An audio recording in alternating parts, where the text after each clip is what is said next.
오늘의 말씀은 창세기 2장 3절 성경 숫자의 신비라는 제목으로 말씀을 나누고자 합니다.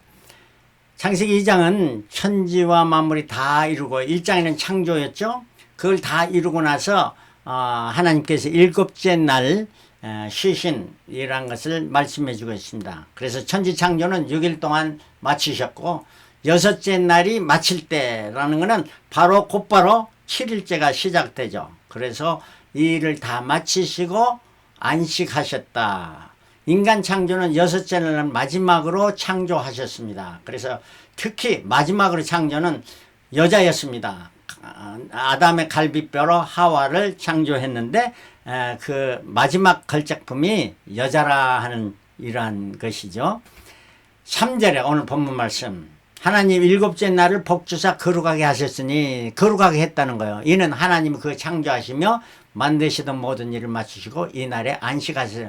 거룩하게 했다는 것은 구별되게 했다는 것은 set apart, 구별되게 나눴단 말입니다. 그러니 다른 날과 특별하게 그날에 복을 주셨다. 복 주셨다는 blessing, happiness를 주셨다는 거고, 구별되다 하는 것은 거룩할 성자를 사용합니다. 거룩할 성자. 이 성자, 한문 성자를 분리해보면 기와 입과 왕이라 하는 이러한 것이 세 단어가 합해져서 거룩하다 하는 것이죠. 바로 하나님의 귀와 하나님의 입, 온전한 귀죠. 분별력이 있어서 잘 판단하시고 귀, 그 다음에 입, 진리 아닌 것은 말씀하지 않으시고 분명히 이루어질 걸 말씀하신, 이게 바로 거룩하다 그래요. 우리는 하나님의 거룩하심을 닮아야 되는 것이죠. 그래서 저희 가족은 모두 다 저희 아들들은 전부 성자 돌림입니다. 원래 족보로 봐서는 성자가 아닌데 우리 때부터는 성자로 아예 바꿨습니다. 거룩하다 하는 걸 너무 좋아하죠. 그래서 성전, 성미, 우리 큰아들은 성민이고 둘째 아들은 성삼이고 또 그 외에 성원이, 성은이 뭐 많습니다. 저희의 후손들이요. 이렇게 거룩함, 너무 좋은 말입니다. 그래서 우리는 이 일곱째 날이 거룩한 날이다. 안식을 주신 날이다. 그래서 제7일 안식일이라 이렇게 말하는데 실로 이거는 구약의 사건입니다. 신약에 와서는 이 안식일이 주일로 변했어요. 그래서 우리가 주일을 거룩하게 지켜야 되죠. 자, 이 말씀은 다음 주에 말씀을 계속하고요. 오늘은 숫자에 대해서, 하나님이 왜 일곱째 날 쉬셨을까요? 하나님이 6일 동안 일하고 피곤하셔서? 아닙니다. 하나님 피곤치 아니고 곤비치 아니하신 분입니다. 인간이 피곤하게 쉬게 하시려고? 아닙니다. 왜냐하면 아담은 여섯째 날 마지막에 창조됐기 때문에 곧바로 쉬었습니다. 하나님이 일하고 쉬셨지만 인간은 쉬고 일하는, 그래서 모든 인간은 기계가 아닙니다. 24시간 360일 일할 수 없습니다. 에너지를 축적하여 쉬고 일을 해야 되는 것입니다. 그래서 하나님은 우리로 쉬게 하시려고, 또 하나님이 인간과 교제하시려고 하는 거예요. 이것이 대답의 예스입니다. 바로 하나님이 뭐 피곤해서가 아니고 하나님이 즐거운 시간을, 기쁜 시간을 그 사랑하는 아담과 하와와 지내시려고 했던 것입니다. 그래서 하나님은 아담을 찾으셨습니다. 동산에서 아담아 어디 있느냐 이렇게 물으셨죠. 그렇지 않습니까? 여러분, 자녀가 성장해서 그 좀 나이가 들어가는 자녀들을 가진데 실로 그 자녀가 부모하고 교제를 하기를 원합니까? 아니면 부모가 그 자녀와 같은 시간을 보내고 교제하기를 원합니까? 두 번째 것이잖아요. 마찬가지로 하나님은 우리 인간과 교제하시려고 안식일을 주셨다 하는 거예요. 그래서 안식일 쉬는다는 이 개념보다도 하나님과 교제의 개념이 이게 전부라는 거예요. 핵심은 하나님과 인간과의 교제라. 성경에는 숫자가 많이 있습니다. 근데 그 숫자가 첫째는 실제적인 숫자가 있습니다. 바로 그 숫자가 실제로 숫자입니다. 그 다음에 상징적인 숫자가 있고요. 상징해 주는 거. 그 다음에 애언적인 숫자가 있습니다. 이 세 가지 중에 둘이나 세 가지를 합해져서 복합적인 숫자로 사용되는 것이 많이 있습니다. 성경 계시록 14만 4천이 있는데 이걸 잘못된 숫자로 이걸 해석한다면은 이단에 빠지기가 쉽죠. 그 다음에 66이 뭡니까? 이거는 상징적인 숫자이고 애언적인 숫자입니다. 실제적인 숫자가 아닙니다. 이거는 적그리스도의 숫자고 그가 앞으로 있을 적그리스도의 숫자입니다. 그래서 이걸 잘 분별해야 되죠. 그래서 뭐 바코드가 기다 이런 거는 잘못된 해석이라는 거예요. 153의 숫자도 있습니다. 이거는 다음에 153 숫자를 자세히 말씀드리고요. 오늘 그 숫자는 하나님의 초자연적인 디자인입니다. 하나님이 일이라는 하나님을 말하죠. 유일신. 그 다음에 분리는 separation. 둘은 분리입니다. 하나가 있을 때 하나지만 둘은 분리죠. separation. 그래서 예수님이 속하기도 하는데 여기에. 왜냐하면 예수님은 인성과 신성을 가지신 분이시기 때문에 그 다음에 신적 완성, 3은 신적 완성, divine perfection. 바로 성령님도 의지하고 아니면 삼일체 하나님을 말해주고 있습니다. 굉장히 중요한 숫자입니다. 그리고 4는 자연의 숫자고 5는 은혜, grace. 그 다음에 6은 사람, 마지막에 사람을 창조했죠. 그 다음에 7은 영적 완전 숫자를 말합니다. spiritual perfection. 오늘은 3이라는 숫자와 7이라는 숫자에 대해서 생각해 보도록 하겠습니다. 신비의 숫자 3, divine perfection은 신적 완성, 완전, perfection, 삼일체 하나님. 셋째 날에 창조 때에 물에서 바다로 덮여 있는데 거기서 육지가 올라왔습니다. 육지가 올라온 것이 셋째 날이었어요. 그리고 예수님께서 무덤에 계시면서 셋째 날에 부활하신 것이요. 그래서 이 셋이라는 것은 안전한 것입니다.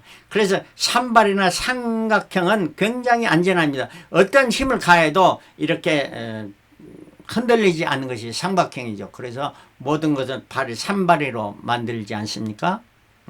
그러나 사는 불안전합니다. 그게 자연이죠. 이 세상의 자연들 다 불안전한 거죠. 어느 한 곳에 힘을 가하면은 넘어집니다. 그러나 산발이는 안 넘어지는 것입니다.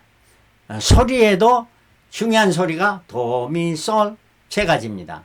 입체에도 장과 폭과 고가 있어서 입체가 만들어집니다. 시간은 과거와 현재와 미래가 있어서 시간이 완성되고요. 그 다음에 피조물은 동물과 식물과 무생물로서 이루어집니다. 그 다음에 색깔에는 색에는 두 가지 있는데 삼원색 있고 삼원광이 있습니다. 삼원색은 빨강, 노랑, 파랑으로 되어 있습니다. 이 세 가지를 정확한 비율로 합하면 무슨 색이 될까요? 검정색이 됩니다. 검정색이라면 죄를 말해주죠.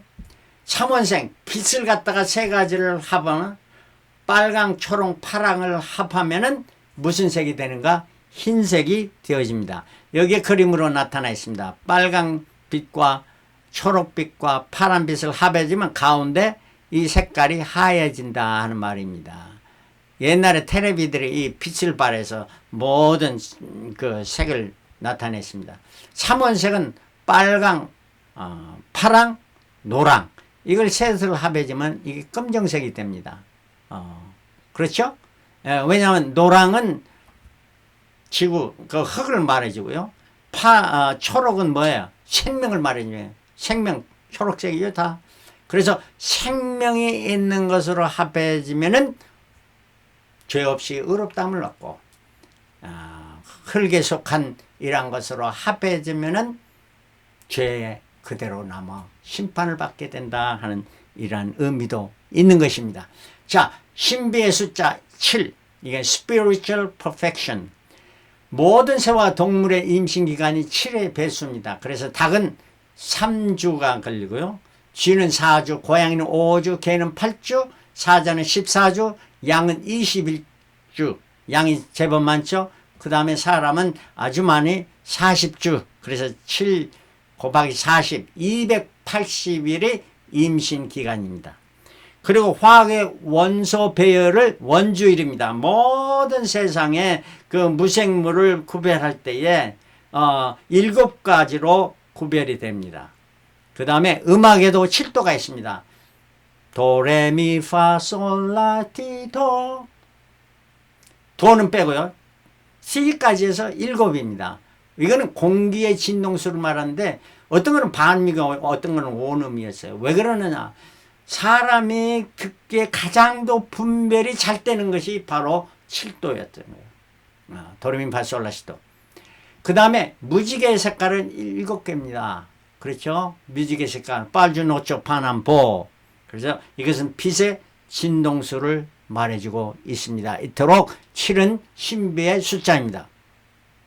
그래서 이스라엘은 7을 기념하는 것들이 많이 있습니다. 7째 날을 제7일 안식일, 7일을 7번 마치는 날, 7을 다 7번에 다 마쳤다는 거예요. 그리고 그 다음날 50째 되는 날이 오순절이고, 7째 되는 해를 안식년이라고 7년을 7번 마치고 그 다음 해가 희년입니다. 주빌리라는 이런 건데, 주빌리는 상당히 기쁨의 해입니다.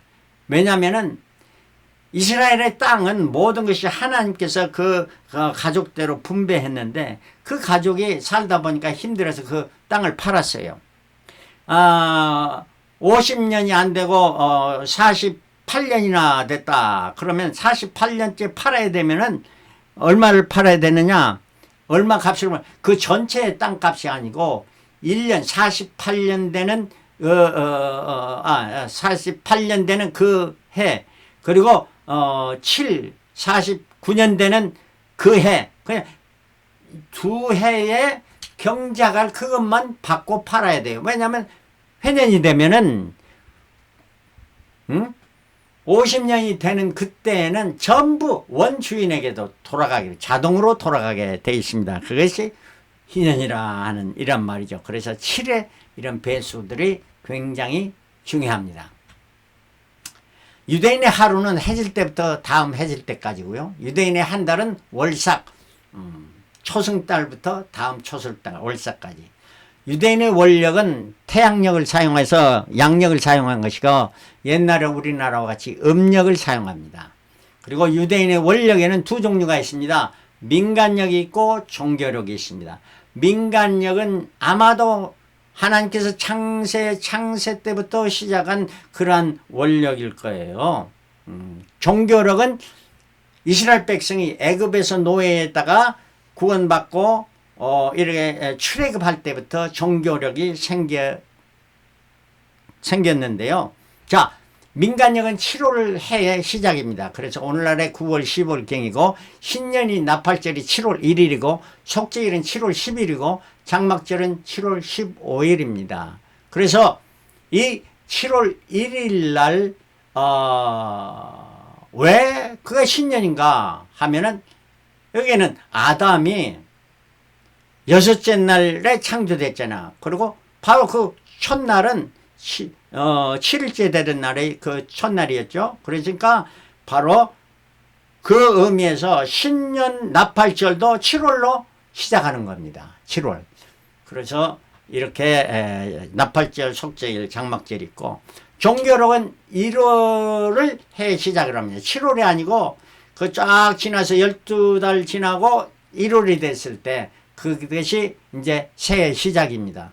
요즘에 말하면 3, 4월에 언제부터 시작했느냐? 6월절부터 시작했어요. 1월 14일부터 15일인데 14일 그 쫙 지나고 해가 질 때쯤 바로 14일 해질 때 하면은 곧바로 15일이 되는 거죠. 해가 지고 나니까. 왜냐하면 이스라엘은 해질 때부터 해질 때까지가 하루니까요. 그래서 15일 7.7절은 바로 7일을 7번 마치고 그 다음 오순절, 이렇게 오순절로 짓겠습니다. 요즘 말하는 맥주 감사절인데요. 자, 종교력의 시작, 출애굽 때입니다. 출애굽 12장이죠. 이달로 너에게 달의 시작 곧 해의 첫 달이 되게 하라 하는 거. 이달 14일까지 간직하였다가 뭘 간직했느냐? 희생양을 간직해서 잘 봐했습니다. 왜 봐야 됐느냐? 그게 건강한가 아닌가 하나님의 온전한 것을 바쳐야 되는데 그래서 해질 때까지 관찰했습니다. 11절에는 여호와의 이것이 유월절이라. 그래서 유월절부터 종교력의 시작이 되었다 하는 이런 말씀입니다. 종교력이 중요한 날은 뭐냐? 1월 10일이었어요. 1월 10일 날은 어린 양을 그냥 쫙 봐서 아 좋다 이거 드린 게 아니고 1월 10일 날 딱 지정을 합니다. 지정을 해서 이 어린 양이 정말로 건강한가? 왜냐하면 외모만 봐서는 안 되거든요. 그러니까 그 양이 변을 봤을 때 그 변이 건강한 변을 보는가 안 보는가 이것까지 다 살피는 거예요. 그래서 1월 10일에 했는데 이거는 민간력으로는 촉제일에 속했습니다. 그리고 6월절은 1월 15일 출애굽한 날이죠. 이 날은 7월 15일 장막절에서 온 비슷한 건데 7월 15일 장막절. 그러니까 이스라엘 백성이 바로 애굽에서 나와서 이제 텐트 치고 애굽 광야 생활하는 장막절을 시작하는 겁니다. 이 날은 예수께서 십자가에 달리신 성금요일을 의미해주고 있습니다. 그 다음에 홍해를 건넌 날은 1월 17일 새벽이었습니다.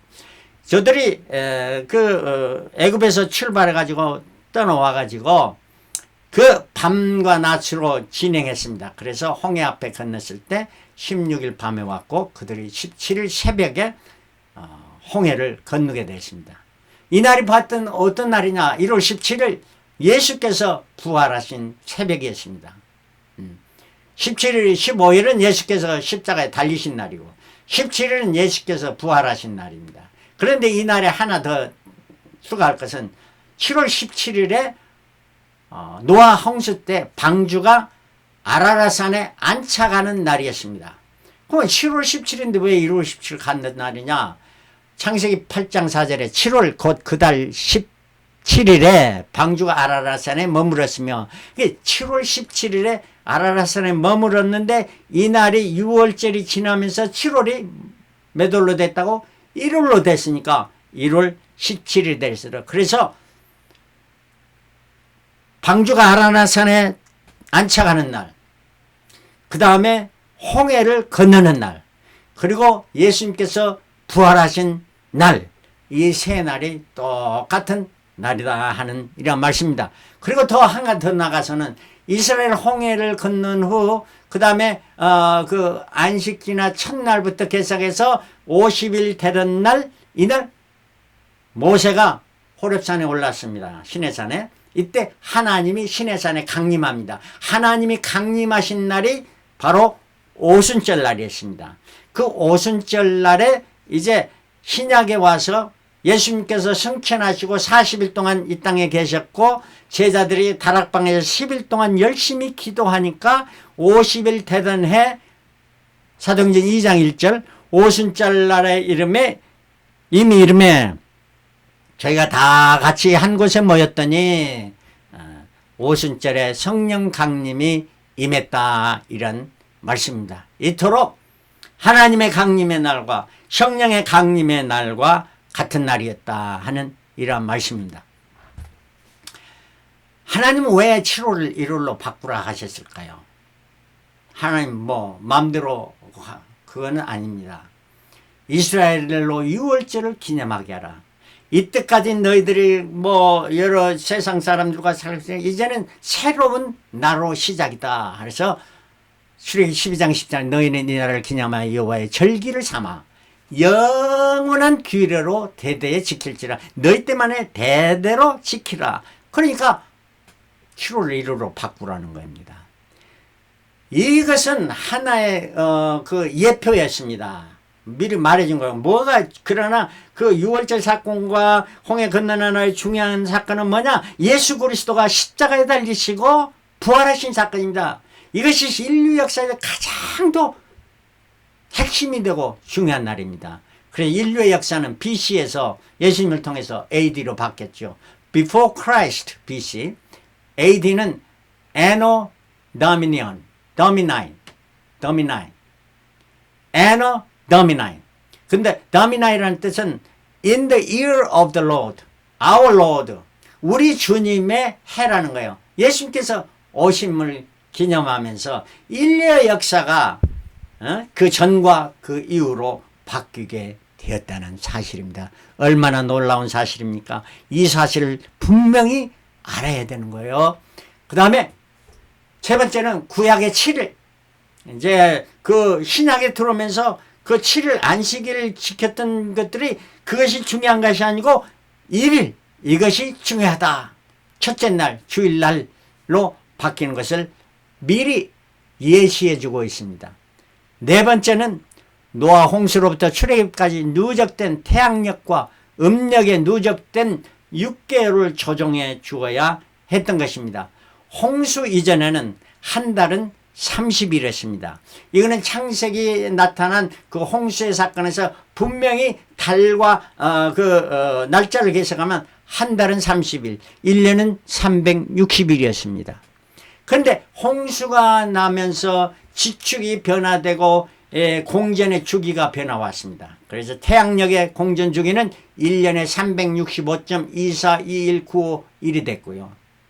그 다음에 음력의 공전 주기는 한 달이 29.530857일이 되었습니다. 그러니까 360을 지낸 것이 이토록 변화가 된 거예요. 그런데 이스라엘 백성들이 이걸 조정을 해주지 않고 지냈습니다. 그래서 홍수가 끝난 해가 AA 1657, 1657년이었습니다. AA라는 것은 After Adam. 아담 창조한 그때부터 계산해서 1657년에 홍수가 났고, 그 다음에 출애굽한 때는 AA 2668년에 출애굽하게 됐습니다.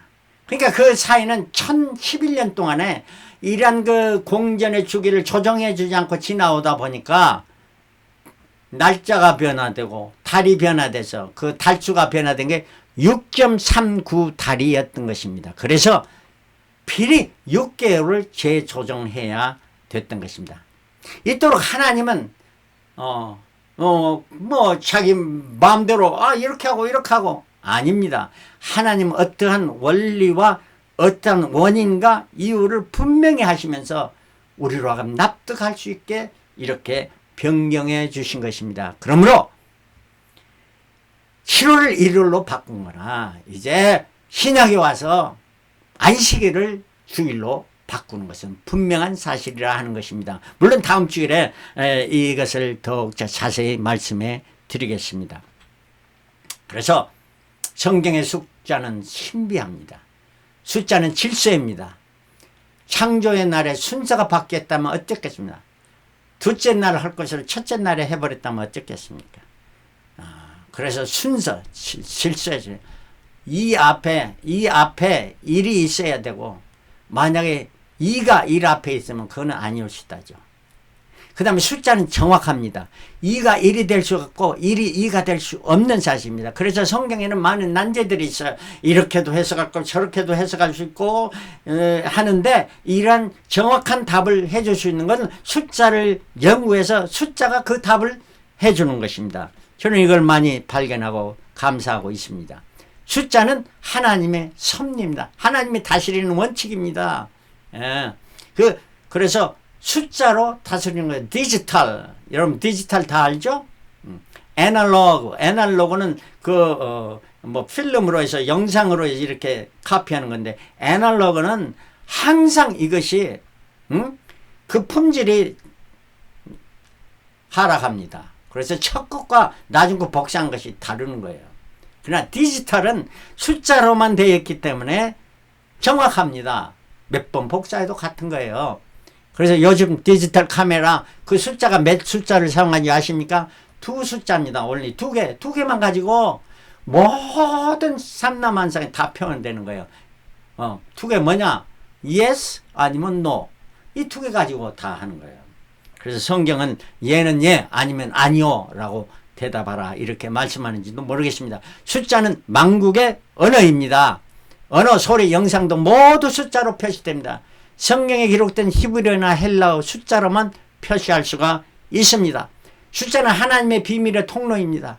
7이라는 숫자가 너무 많이 납니다. 7개, 7인, 7숫자, 7나팔, 7대접, 물고기 153, 14만 4천, 7년 대환료, 666, 천년 왕국 이런 것들이 많이 나타나죠. 과연 성경에 나타난 숫자가 실제적인 숫자인가 상징적인 숫자인가 애언의 숫자인가를 잘 분별하는 것이 신앙인이 갖추어야 할 가장 중요한 여건입니다. 잘못되면 14만 4천 잘못은 이단으로 빠져버리고 잘못된 길로 가죠. 그래서 우리는 숫자를 연구하고 하나님의 뜻을 잘 발견해야 되죠. 로마서 12장 2절에 너희는 이 세대를 본받지 말고 오직 마음을 새롭게 함으로 새롭게 하는 게 변화를 받아 하나님의 선하시고 기뻐하시고 온전하신 뜻이 무엇인지 분별하도록 하라.